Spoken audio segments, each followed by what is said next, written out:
Hey guys, so I'm in the shop today, just kind of fooling around, and I figured I would take the opportunity to discuss the important tools that you need to have a functioning blacksmith shop. Now, I believe, and none of this is fact, by the way, it's all my opinion, it's subject to debate, it is subject to change, but I believe there are a lot of people out there that have the idea that to have a good functioning blacksmith shop, you gotta have an anvil.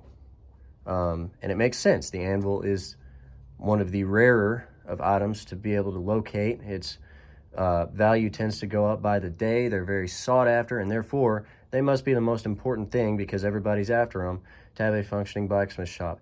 In my opinion, that is not the case. I don't believe it. In my opinion, the most important tool is the forge.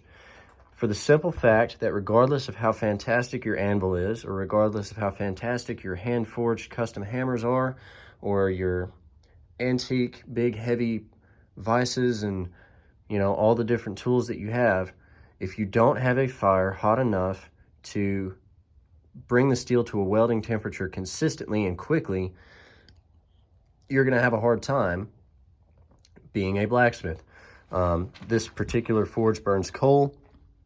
Part of it is antique. The fire pot is cast. It's from around the turn of the century. The blower is also from around the turn of the century. The forge itself, the body of the forge, is fabricated by my dad and me, and it's made of 1/8" diamond plate, steel, and some different size of angle iron, and some lighter gauge sheet metal to form the hood and the chimney and so forth. If I had this to do over again, I would probably bring the hood down closer to the fire, like within 12 to 16 inches of the fire, so that it would vent better, but you get the idea.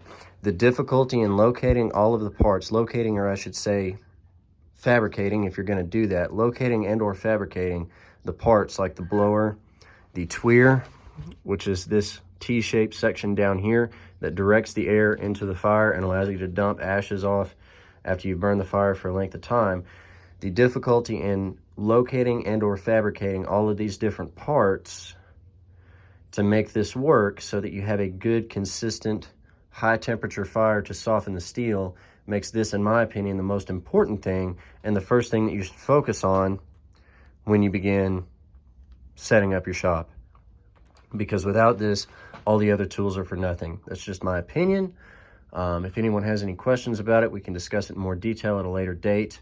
But that's about all I have for you today. I just felt like I would throw that out there. Pretty quick video, but let me know what you think.